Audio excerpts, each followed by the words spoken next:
নমস্কার বন্ধুরা, কেমন আছেন সবাই? আমরা ভালো আছি, আশা করছি আপনারাও ভালো আছেন। রন্ধনে শাশুড়ি বৌমার বন্ধন পরিবারে আপনাদের আরও একবার স্বাগত জানাই। আজকে সকালবেলা ছাদে আমাদের পায়রাগুলোকে ভাবলাম আপনাদের সাথে একটু দেখাই, ভালো লাগবে। এত ভালো লাগে ওরা যখন এসে সব একসাথে উড়ে ঘুরে বেড়ায় ছাদে, ইচ্ছে মতো খায়, জল খায়। এখন ওদের চাল দিয়েছি, তাই খাচ্ছে সবাই।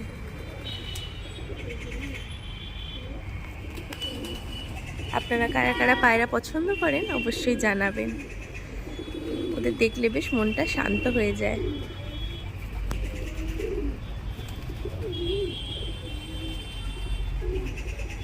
কত রকমের দেখুন পায়রারা, অনেক রকম কালার আছে এর মধ্যে। বাড়িতে আজকে লাইলন টিকা মাছ এনেছে, তাই ভাবলাম আপনাদের সাথে আমাদের বাড়িতে লাইলন টিকা মাছের কারি কীভাবে বানানো হয় আপনাদের সাথে একটু শেয়ার করে নিই।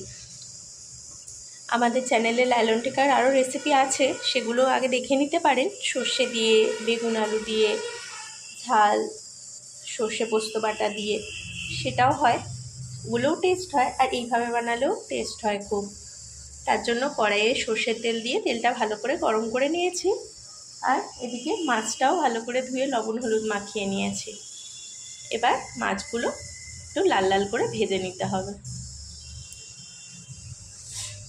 তেলটা ভালো করে গরম হয়ে গেছে। এবার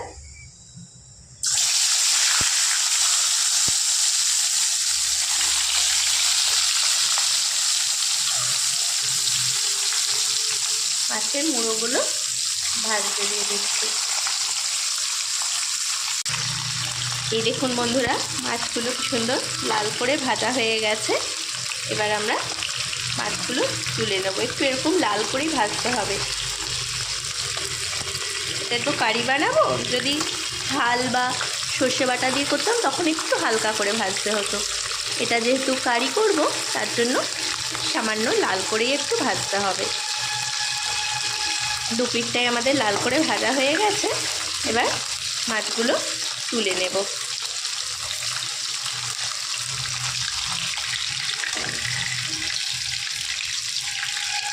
এবার এই তেলে বাকি মাছগুলো ভেজে নেওয়া হবে।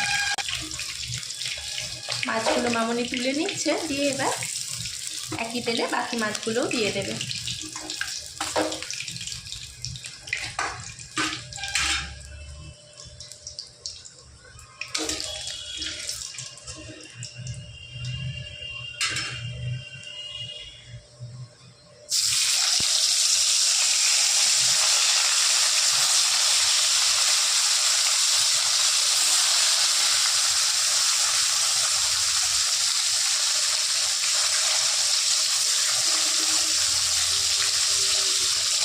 এবার এই মাছগুলো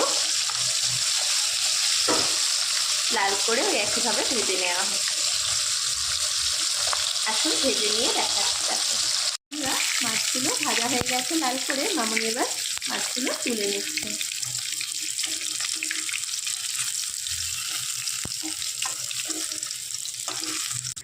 এই দেখুন বন্ধুরা, ওই একই তেলের মধ্যে মামনি দিয়ে দিচ্ছে একটা তেজপাতা আর সামান্য 5 ফোড়ন। এবার এর মধ্যে হলুদ গুঁড়ো, কাশ্মীরি লঙ্কার গুঁড়ো, জিরে গুঁড়ো, ধনে গুঁড়ো সব দিয়ে ভালো করে মশলাটা কষিয়ে নেবেন। আপনারা পরিমাণ অনুযায়ী গুঁড়ো মশলাটা অ্যাড করবেন। আমাদের মাছ অনুযায়ী মামনি আন্দাজ করে মশলাগুলো দিয়ে দিল, হাফ চামচ করে। এবার মশলাটা ভালো করে কষাবে যতক্ষণ না তেল ছাড়ছে আর মশলার কাঁচা গন্ধটা যাচ্ছে। এইভাবে করে দেখবে, মাছটা কিন্তু দুর্দান্ত টেস্ট হয়। এই দেখুন বন্ধুরা, মশলাটি থেকে তেল ছাড়তে লেগেছে, মামনি কষিয়ে নিল ভালো করে। এবার দিয়ে দিচ্ছে পরিমাণ মতো লবণ। আপনারা যে যেমন লবণ খান সেই অনুযায়ী দিয়ে নেবেন। এবার দিয়ে দেবে টেস্টটা ব্যালেন্স রাখার জন্য হাফ চামচ মতো চিনি। আপনারা যারা চিনি পছন্দ করেন না তারা দেবেন না, কিন্তু চিনিটা দিলে টেস্টটা বেশি ভালো আসে।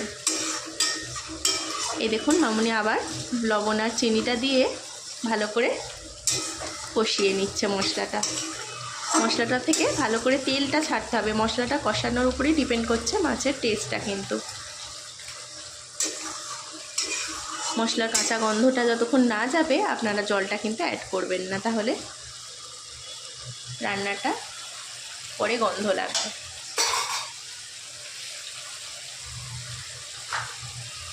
দেখুন 4-5 থেকে তেল ছাড়তে লেগেছে। মামুনি ভালো করে কষিয়ে নিল মশলাটা। ভিডিওটা স্কিপ না করে দেখুন, আপনারা স্কিপ করলে বুঝতে পারবেন না।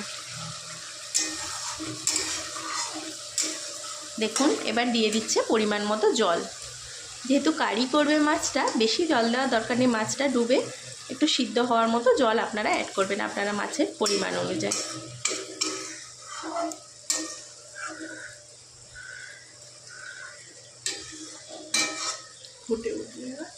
এবার মশলার মধ্যে জল দিয়ে দিয়েছে, ঝোলটা ফুটে ওঠা অবধি একটু অপেক্ষা করবেন।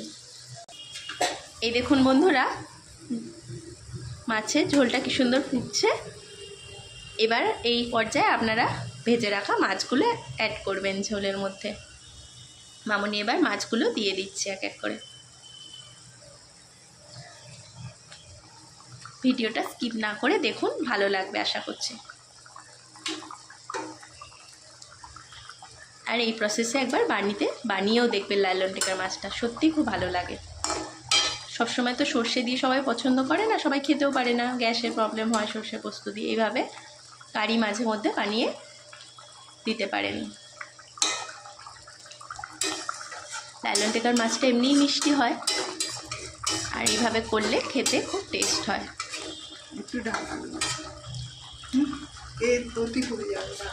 এবার মামুনি ঢাকা দিয়ে 5 মিনিট ফুটিয়ে নেবে মাছটা সিদ্ধ হওয়ার জন্য। চলুন 5 মিনিট পরে আবার দেখাচ্ছি। এই দেখুন বন্ধুরা, 5 মিনিট পরে আমরা ঢাকাটা খুলে নিয়েছি। মাছটা দেখুন হয়ে এসেছে, বেশ গাঢ় হয়ে এসছে ঝোলটা। এই অবস্থাতেই আপনারা একবার দেখে নেবেন সব টেস্ট করে ঠিকঠাক আছে কিনা, লবণ ঝাল মিষ্টি। ব্যাস, রান্নাটা আর কিছুই লাগবে না। দারুণ একটা গন্ধও বেরোচ্ছে মাছটা থেকে। এবার মামুনি মাছের কারিটা পরিবেশন করে দেবে। তারপর একবার দেখুন কি সুন্দর লাগছে, আপনাদের দেখাচ্ছি, দাঁড়ান। এই দেখুন বন্ধুরা, মামুনির হাতে পেঁয়াজ বাটা দিয়ে লালন টিকা কারিটা রেডি হয়ে গেছে। আমরা পরিবেশন করে দিয়েছি। দেখুন তো কেমন হয়েছে। দেখতে তো দুর্দান্ত হয়ই, আর দারুণ একটা স্মেল বেরোচ্ছে, খেতেও খুব টেস্টি হয়। মামুনি এইভাবে খুব ভালো বানায়, বাড়িতে সবাই পছন্দ করে। তাই জন্য ভাবলাম আজ আপনাদের সাথে মামুনির হাতের এই রান্নাটা একটু শেয়ার করি। আপনাদের রান্নাটি কেমন লাগলো অবশ্যই জানাবেন কমেন্ট করে। যদি ভালো লেগে থাকে আপনারাও বাড়িতে এইভাবে ট্রাই করবেন, সবাইকে খাওয়াবেন, সবাইয়ের কাছে প্রশংসাও পাবেন। ভিডিওটি এতক্ষণ ধরে দেখার জন্য আপনাদের অসংখ্য অসংখ্য ধন্যবাদ আর অনেক অনেক ভালোবাসা। রান্নাটি ভালো লাগলে লাইক, শেয়ার, কমেন্ট, সাবস্ক্রাইব অবশ্যই করবেন। ফেসবুকে আমাদের পেজটিকে অবশ্যই ফলো করে নেবেন। আজ তাহলে আসি, আবার দেখা হবে অন্য কোনো দিন অন্য কোনো নতুন রেসিপি নিয়ে। ততক্ষণ আপনারা ভালো থাকুন, সুস্থ থাকুন।